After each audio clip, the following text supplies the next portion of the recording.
Oremos.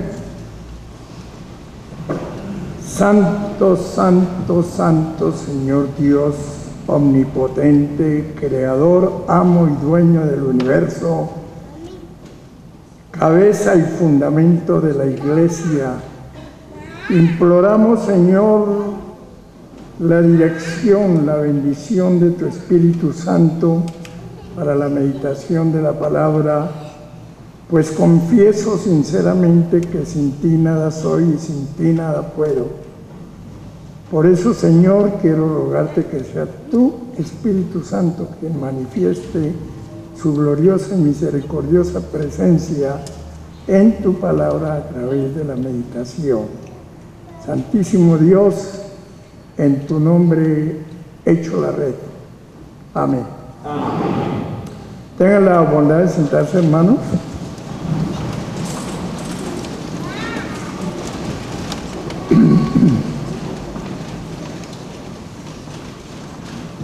El tema de hoy es ¿cuál es la misión de la Iglesia? En algún tiempo la Iglesia creyó que era señora, pero la Iglesia Dios no la dejó para ser señora, sino para ser sierva, para ser servidora, no para imponerse, sino para servir. Cuando la Iglesia cometió el error de creerse señora, aparecieron la famosa Inquisición, el clericalismo, y que el clericalismo que es el mismo nicolaísmo que condena a Dios en el Apocalipsis. Entonces, la Iglesia es sierva y como sierva de Dios, como instrumento de Dios, tiene una misión. ¿Y cuál es esa misión? La misión claramente la hemos leído en el Evangelio de hoy.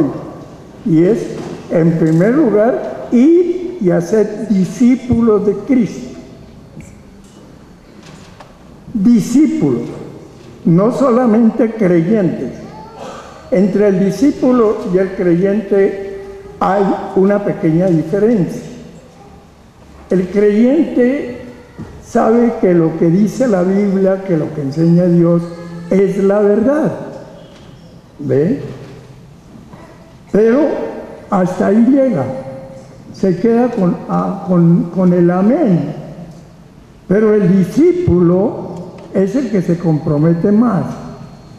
El pastor Juan Macay ilustra esto con la figura de la iglesia del balcón y la iglesia del camino.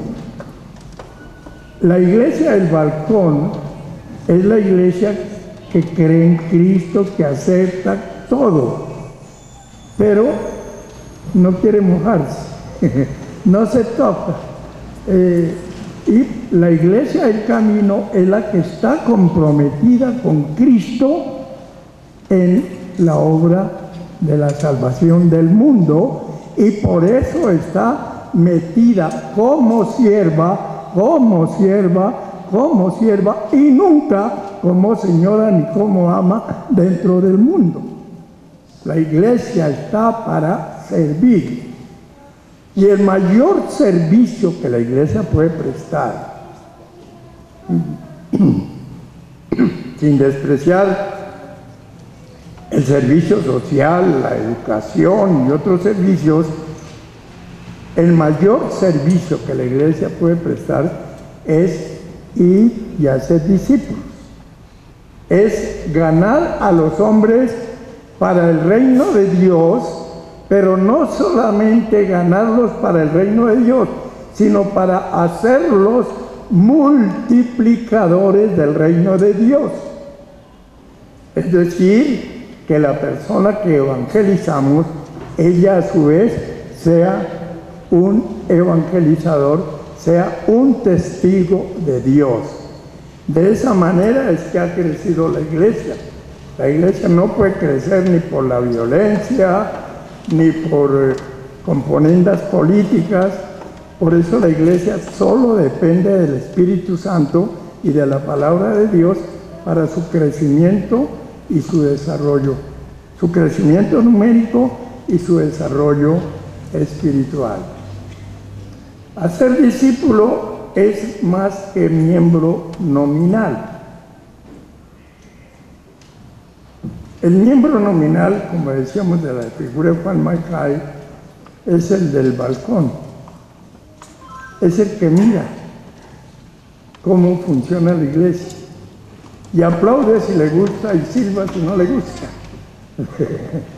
Critica, aplaude, pero la iglesia real, no la nominal, sino la real, es la que está comprometida con Cristo, metida en la comunidad, en la predicación del Santo Evangelio. Entonces, por eso el discípulo es más que el miembro comulgante.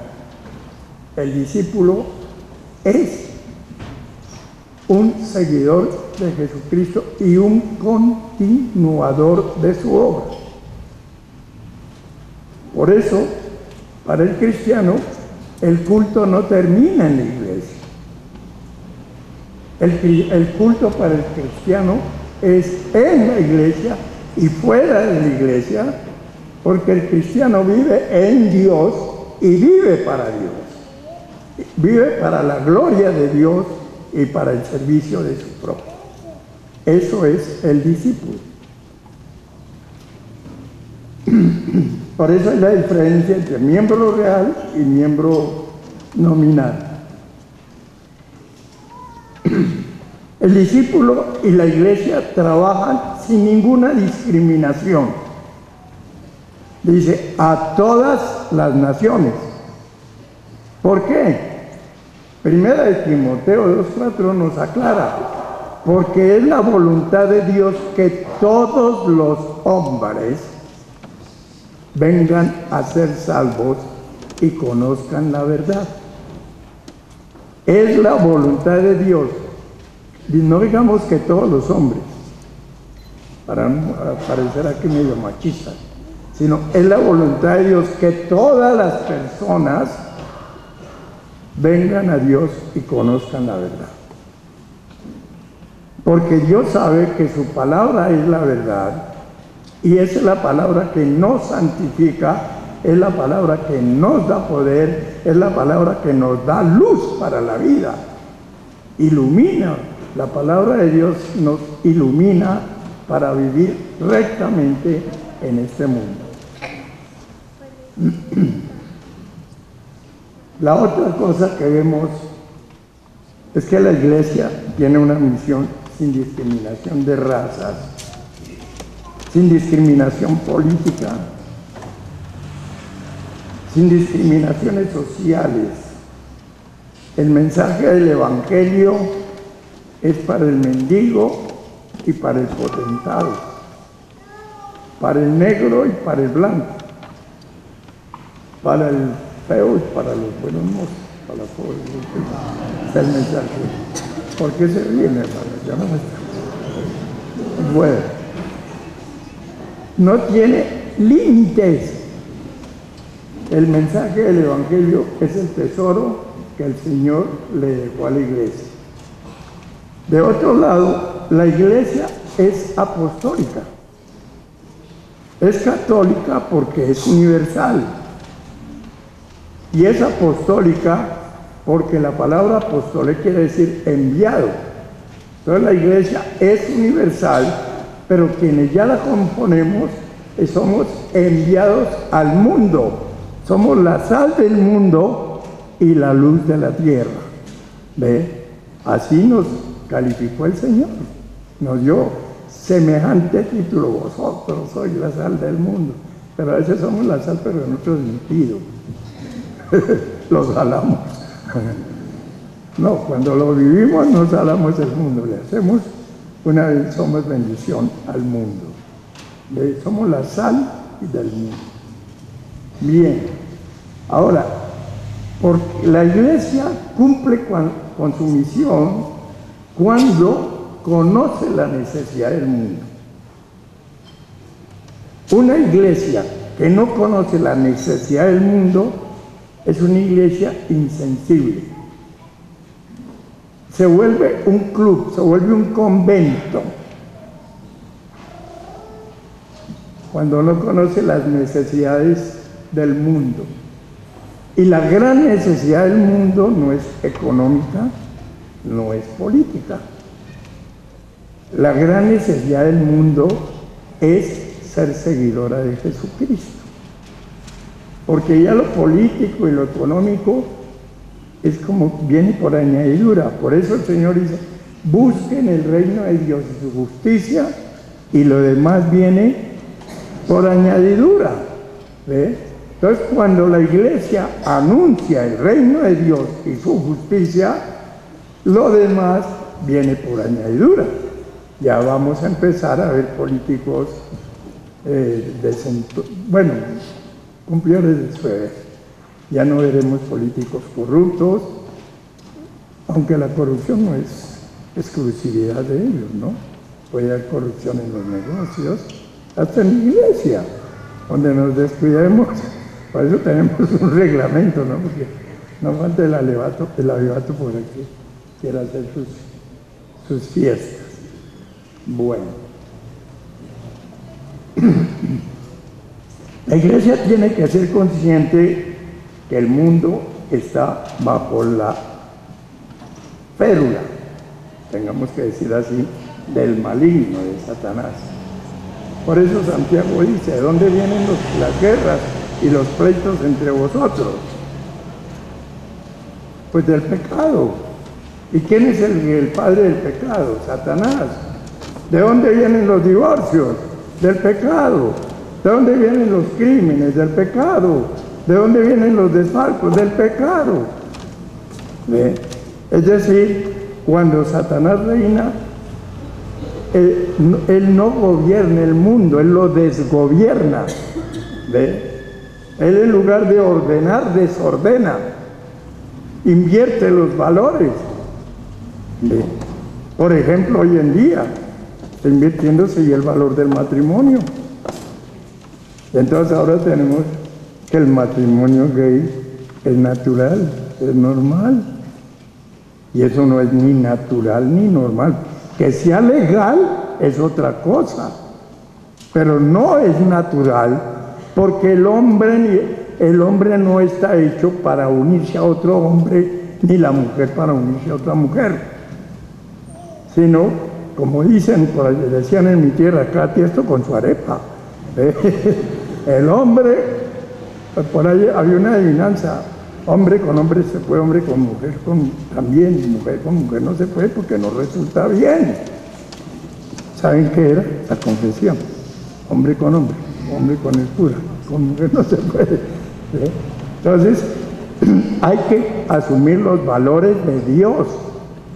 Pero Dios establece unos valores y el hombre quiere corregírselos, y ahí es cuando vienen todas estas tragedias.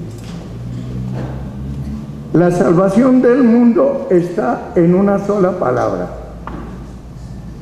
¿Cuál? Fíjese que Dios nos salva con una sola palabra. ¿Cuál? Creer, correcto. Él no nos pide hacer, porque Él sabe que lo que hagamos no alcanza para cubrir la deuda. Siempre estamos en déficit. Entonces lo que Él nos pide es creer en quien sí pagó la deuda que nosotros teníamos. ¿Ve? Eso es lo que nos pide Dios, creer. Por eso la salvación no es por obras, la salvación es por fe. Las obras son resultado de la fe, pero son el producto de la salvación, no la causa de la salvación. Intentar la salvación por obras es hacer a Cristo a un lado. Y eso sí que es un buen pecado, porque al rechazar a Cristo estamos rechazando la salvación y la vida eterna.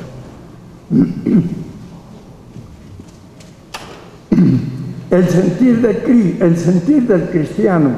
Pablo dice, haya pues en vosotros el mismo sentir que hubo en Cristo Jesús. ¿Por qué Dios quiere que tengamos el mismo sentir que Cristo?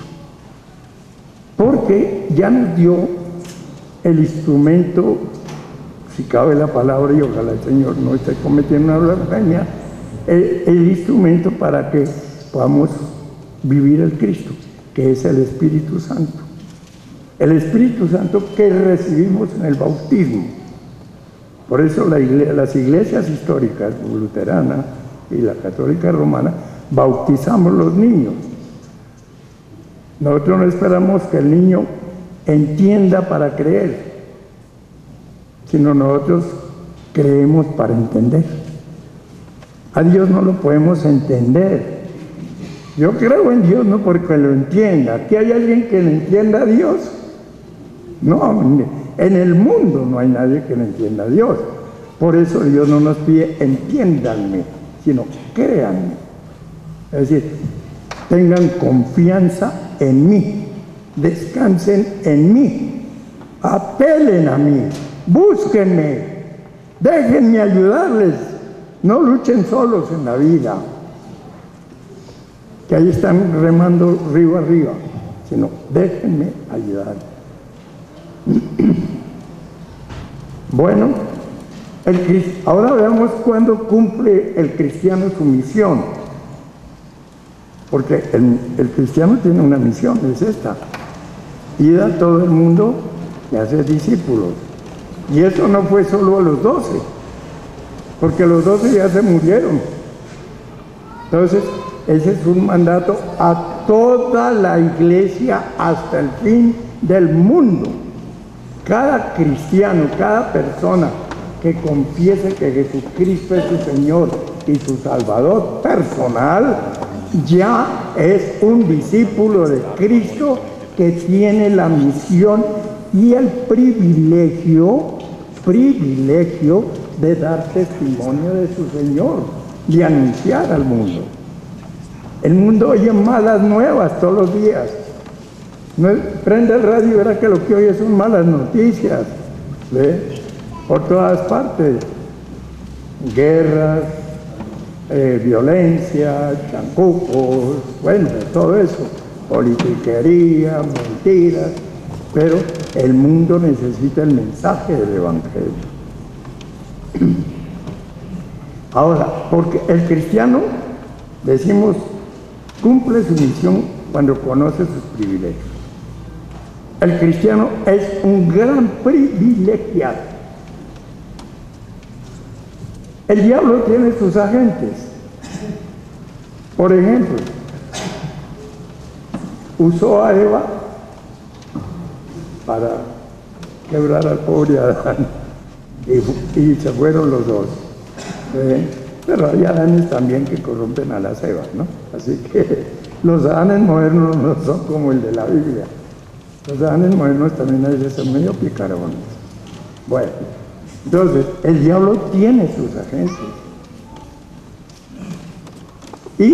Pero Cristo tiene sus embajadores. Por eso la Biblia dice: cuán hermosos son los pies de los que anuncian el Evangelio, de los que anuncian la paz. ¡Qué hermoso! Porque al anunciar el Evangelio estamos anunciando la paz, y es la paz con Dios. Y una vez que el hombre está en paz con Dios, está en paz con su hogar, está en paz con sus vecinos. Porque la razón de que a veces seamos medio camorreros y buscapleitos es porque no estamos en comunión con Dios, ¿ve? Entonces andamos ahí como veletas sueltas, y el hombre sin Dios pues anda más desvirolado y despistado en la vida, aunque tenga títulos universitarios y todo eso, pero no le coge el sonido a la cosa. Entonces necesitamos de Dios para poder ser instrumentos de paz, instrumentos de bendición. Por eso también en esta mañana el texto nos enseña que la evangelización, perdone que se me le lengua la traba, que la evangelización es una evidencia de la reconciliación. Cuando usted está reconciliado con Dios, a usted le gusta contarlo, ¿eh? ¿Quién hay que se gane la lotería y no cuente? ¿Quién hay que se case y no cuente? ¿Quién hay que se gradúe y no quiera contar? Siempre las cosas buenas nos gustan que lo sepan. ¿Ve? Cuando nos condecoran con la cruz de Boyacá o con la cruz del matrimonio, siempre nos gusta. Siempre nos gusta compartirlo. ¿Ve?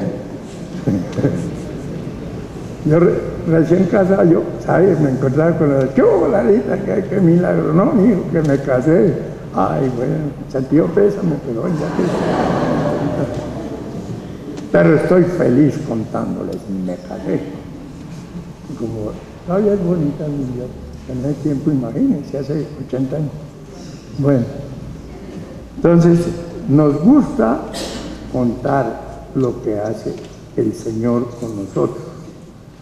Nos gusta compartir el gozo de la presencia de Dios. Es que ser cristiano es vivir y sentir, no místicamente, sino realmente la presencia de Dios en la vida. ¿Ve? Saber, por eso cuando uno está con la presencia de Dios, uno puede decir como Pablo, si Dios con nosotros, ¿quién contra nosotros? El cristiano cuando está seguro de su salvación puede decir, si Dios conmigo, ¿quién contra mí? ¿O qué contra mí? ¿Sí? Porque el cristiano se sabe protegido, se sabe defendido, el cristiano sabe que está en las mejores, en las insuperables manos que puede estar, en las manos de Dios. Bueno. Ahora, nosotros sabemos de cristianos que han sido cristianos o aparentaron ser cristianos y han apostatado, se han apartado de la fe. Seguramente fue un cristianismo nominal, porque cuando uno vive bajo la presencia de Dios, uno descubre que el tesoro más grande de la vida es Dios. ¿Sí? Entonces, uno vive contento, vive satisfecho, vive seguro. El mejor seguro que hay de vida, de incendio, de todo, es Dios. ¿Sí? Entonces, cuando uno está seguro de la presencia de Dios en la vida de uno, pues, ¿para qué va a dejarlo? Porque si uno deja a Dios, Dios no pierde nada. Dios queda igualito. Es que no le hacemos ni un pellizco. ¿Ve? Pero en cambio, el que pierde todo es el hombre. Por eso el mejor negocio que hay es buscar primeramente el reino de Dios y su justicia, y lo demás viene por añadidura. Lamentablemente mucha gente busca primero las añadiduras y a veces ni consigue las añadiduras ni agarra el reino de Dios. Entonces se queda sin el pan y sin el perro. Entonces busquemos primeramente el reino de Dios, que lo demás viene por añadidura. ¿Y cuál es la mejor vacuna contra la apostasía? Pues compartir la palabra de Dios. Nadie que comparte la palabra de Dios apostata, por una razón. Cuando usted comparte la palabra de Dios, y para eso no tiene que ser pastor, porque el predicar la palabra de Dios es un privilegio de todos los cristianos, no es una excepción. Cuando usted comparte la palabra de Dios, usted está creciendo en la palabra de Dios y usted está disfrutando los beneficios de la palabra de Dios. Entonces, usted está gozando la presencia de Dios. Bien, hermanos, entonces, ¿qué tenemos que hacer hoy? Pues reconocer, en primer lugar, la misión de la iglesia. Y como la iglesia no son los otros, sino soy yo, porque a veces cuando hablamos de la iglesia, pensamos que son los otros. La iglesia es la que tiene que evangelizar. pero es que la iglesia soy yo. Y la iglesia es lo que soy yo. Si la iglesia es una iglesia floja es porque yo soy flojo. Si la iglesia es una iglesia hereje es porque yo soy hereje. Porque la iglesia es la sumatoria de cada uno de los creyentes. Bueno, entonces, hermanos, lo que nos llama el Señor hoy, en este día de nuestro 60 aniversario, así que bueno, es un llamado a que cada uno nos constituyamos dentro de nuestros medios y nuestras posibilidades en apóstoles, en evangelizadores, en testigos. La palabra de Dios corrió por el mundo no tanto por el trabajo de los 12, sino por el trabajo de los creyentes. Por eso el Señor, cuando vio que los creyentes en Jerusalén se apapacharon, estaban ahí sabrosos, ahí en Jerusalén, cantando, comiendo, participando en la Santa Cena, bueno, como en el Redentor rico, ¿eh? Les mandó la persecución. Con la persecución le dijo: fuera, mis chinitos, ocúpale, háganle que ustedes, yo no los tengo ahí para que se autosatisfagan, sino los tengo para que compartan el mensaje del Señor. Entonces, ¿qué nos dice el Señor hoy? Que el Señor quiere que cada uno de sus hijos, que somos nosotros, que hemos sido redimidos por la sangre de Cristo, que conocemos la palabra de Dios, que participamos de los sacramentos, seamos un testigo de Dios con nuestros hechos y nuestras palabras en ese mundo de afuera que está tan necesitado de la palabra de Dios. La mayor necesidad del mundo no es plata, la mayor necesidad del mundo es fe en Dios. Cuando haya fe en Dios habrá progreso. Cuando haya fe en Dios habrá paz. Cuando Dios gobierna habrá paz en los hogares. Cuando Dios gobierna no habrá pandillas juveniles. Cuando Dios gobierna todo es hermoso. Entonces lo que Dios quiere es que nosotros, la iglesia, seamos agentes de bendición en el mundo que nos ha tocado. Amén. Oremos.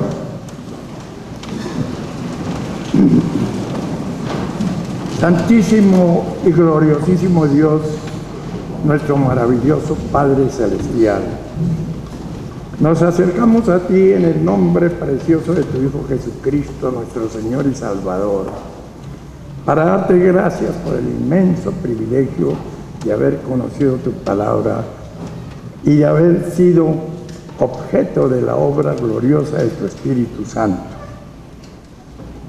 Señor, santifícanos en esa palabra, porque esa palabra es la verdad. Ayúdanos, Señor, no solo a permanecer fieles a ti y a tu palabra, sino a crecer en la fe, a crecer en el conocimiento de tu palabra, a crecer en la capacidad para compartir esa palabra. Señor, la gloria y la honra es tuya por los siglos de los siglos. Amén. Amén.